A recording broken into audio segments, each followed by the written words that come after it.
From day one of Russia's full-scale invasion of Ukraine, the allegiance of Washington to Kyiv has been steadfast and strong, 3 years long. And then Donald Trump was elected U.S. president again, and that allegiance, it seemed to disintegrate overnight. Trump has called Ukrainian President Zelensky a dictator. The U.S. is demanding difficult things from Ukraine if there is to be a ceasefire, and from Russia, no demands at all. Tonight, my guest says this all makes sense once you realize what Donald Trump really is, a Russian asset. I'm Brent Goff in Berlin. This is The Day.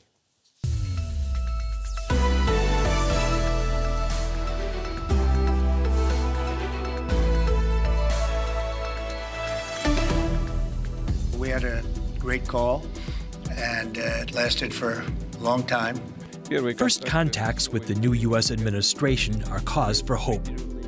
Putin has been very willing to engage with Trump. The president says he wants to achieve peace as soon as possible. We do too. In terms of getting a final settlement, it may be easier dealing with Russia. Ending the West's isolation of Russia.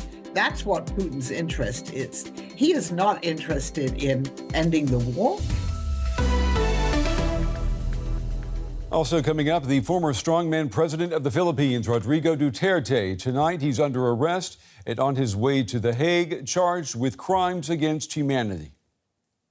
For the first time, I feel so happy. My prayers for justice for my brother who was killed have finally been answered.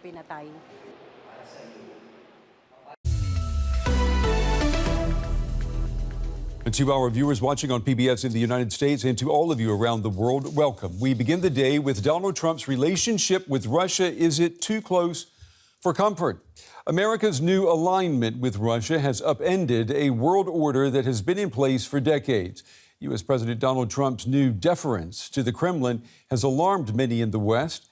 Trump and his administration have taken several steps favoring Russia without appearing to require anything in return. The first bombshell was an announcement in February by the new U.S. Defense Secretary that Ukraine's goals of NATO membership and a return to pre-2014 borders were unrealistic. In another boost to Vladimir Putin, the U.S. agreed to hold talks with Russia on ending the war, but it excluded Ukraine. And in a further rehabilitation, Trump said Russia should be readmitted to the G7. Then, in what critics are calling one of the most incomprehensible examples, the U.S. sided with Russia in UN resolutions on Ukraine that contained no criticism of Moscow, again, without appearing to demand any concessions. All of the above have happened since Trump was inaugurated back in January, about 8 weeks ago. But as we report, Trump's relationship with Russia and Putin, that relationship, it goes back much further. Donald Trump didn't wait long to relaunch U.S.-Russian relations when he arrived in the White House for his second term. But when I got here, one of the first calls I made was to President Putin, and we were treated with great respect. Trump's ties to Russia go back to an official visit in 1987 when it was still the USSR, to talk about developing hotels. When he returned from that trip, Trump took out a full-page advertisement in the New York Times calling for the U.S. to stop protecting other wealthy nations, claiming they were taking advantage. In the following decades, Trump developed a web of business relations with people who had intimate access to the Kremlin. He held the Miss Universe pageant in Moscow in 2013 and was still pursuing hotel opportunities in the years before he became president in 2016. And his 2016 campaign manager, Paul Manafort, also had high-level connections to the Moscow elite. Then there was the investigation into Russian influence on the 2016 presidential campaign. On the campaign trail, Trump asked Russia to find missing emails belonging to his opponent. A special prosecutor's report found that Moscow actively tried to help the Trump campaign and that the campaign actively welcomed this help, without finding that Trump had colluded with Russia, a conclusion that Trump celebrated on social media.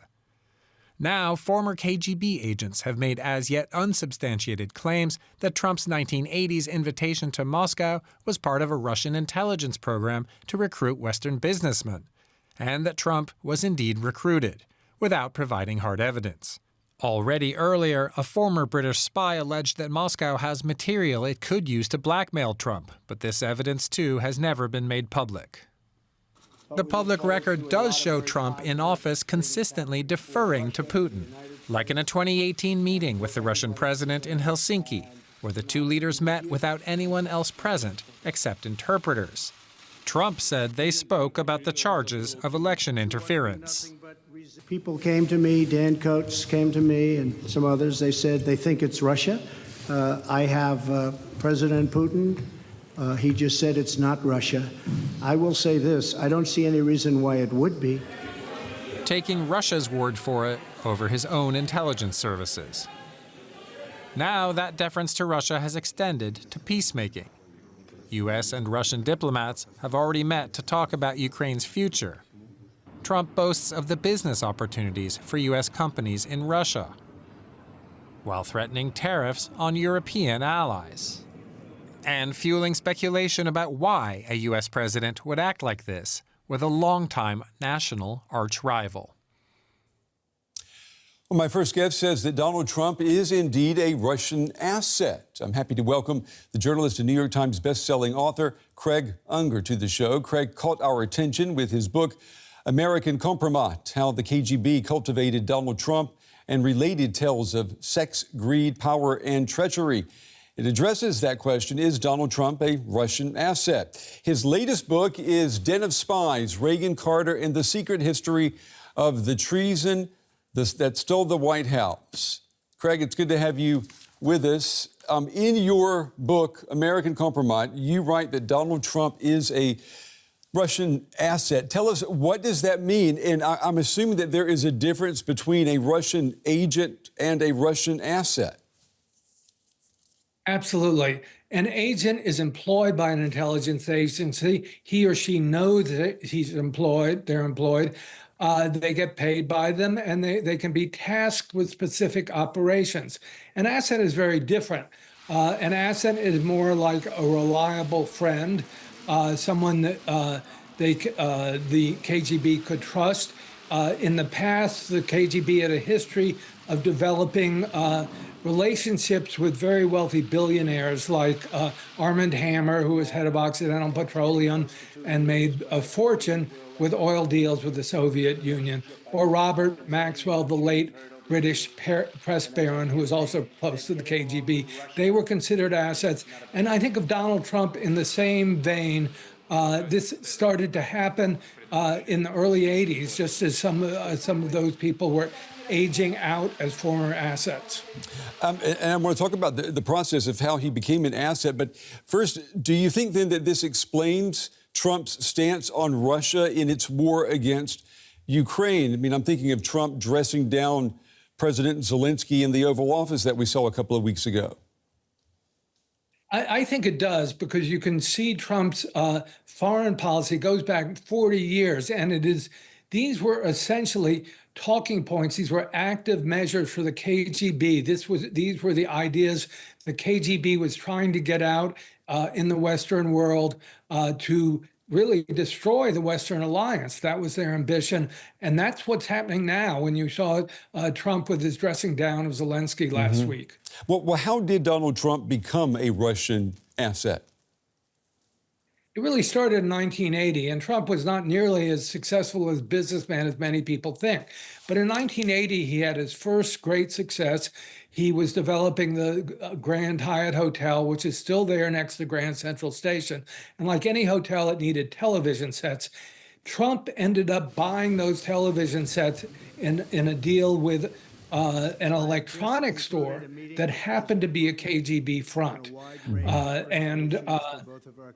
That's how it started in 1980. And it started a series of meetings between Trump and people who were in the KGB. There was a woman named Natalia Dubinina who met with Trump.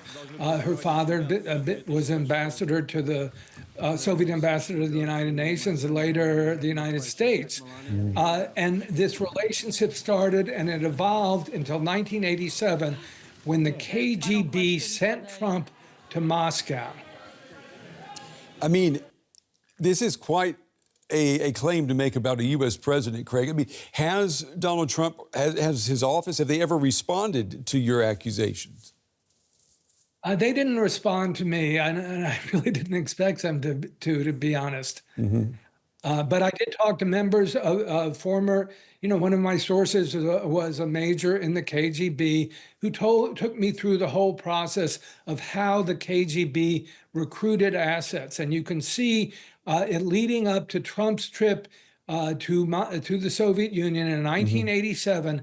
Don't know exactly what happened to Trump when he was in the Soviet Union, but as soon as he came back, he ran for president.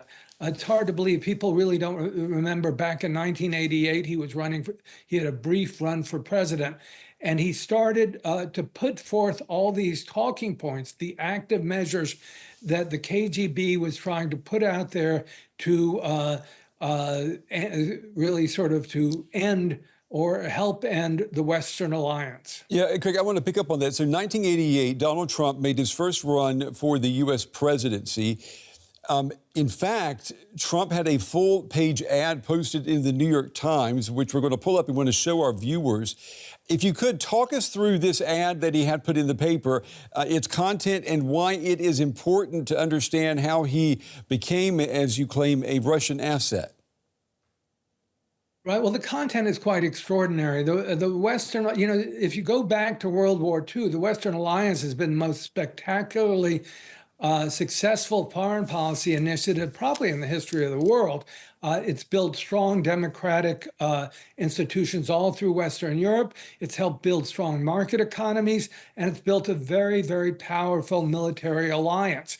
So in American politics, I can't think of anyone, Republican or Democrat, left or right, who would rail against NATO. Yet here in 1987, this is September 1987, just 6 weeks earlier, he had been in Moscow, and he's starting the start of the 1988 presidential campaign. And there you see it. That's Trump putting out there this very strange foreign policy, which is exactly what the KGB wants. Yeah, which is him basically criticizing NATO and accusing the members of NATO of getting a free ride in terms of defense. Craig, this makes me think of the book and the film, The Manchurian Candidate, from the late 50s, early 60s, this, communist brainwashing of American leaders. What do you say to those who maybe would accuse you of feeding conspiracy theories with claiming that Trump is a Russian asset? Yeah, I grew up, my favorite movie as a kid was The Manchurian Candidate, and it was full of paranoia, conspiratorial kind of paranoia. And it does resemble that, in fact, and it is sort of, it's hard to believe, but if you follow the money, if you follow the facts, you'll see that Donald Trump really was not the successful businessman everyone seems to think he was. He had over $4 billion in debt. He owed banks. He owed money to 70 banks. He went bankrupt again and again. He had 6 bankruptcies, and it was the Russians who bailed him out repeatedly. He is deeply, deeply indebted to the Russians. And as early as 1984, members of the Russian mafia, a guy named David Bogadin, went to Trump Tower, put down $6 million in cash and said, look, I'll take 5 condos. In effect, the Russian mafia was laundering their money through Trump real estate, and the Russian mafia was very close to Russian intelligence. They were essentially the enforcers for Russian intelligence. So you see this happening again and again, and they had many, many schemes through which Trump was enriched with his real estate deals and the Russians. Your claim is definitely explosive, Craig, and truthful or not, it does fit into the zeitgeist. If it is true, if Trump is a Russian asset, how did he get elected U.S. president twice? I mean, why is the collective American consciousness not alarmed by this? I mean, why aren't there alarm bells sounding? Well, a lot of people are alarmed. I'm very alarmed, and I live in New York and the New York area, and everyone I know is freaking out. This country is very, very divided now. It's very polarized, and I think the Russians have played a big role in doing that. If you look at what Elon Musk did with what was Twitter and is now X, it essentially has become a spectacular tool for Russian propaganda. And it's been very, very successful. And that's happened a lot with social media. We go back to 2016 election. And if you recall, the Russians started releasing Hillary Clinton's emails, dribbling them out bit by bit before the election. They were able to help Trump enormously in winning the election. Author Craig Unger. Craig, we appreciate you taking the time to talk with us about your book, and fascinating topic. And I have a feeling we have not heard the end of this either. Thank you. Thank you.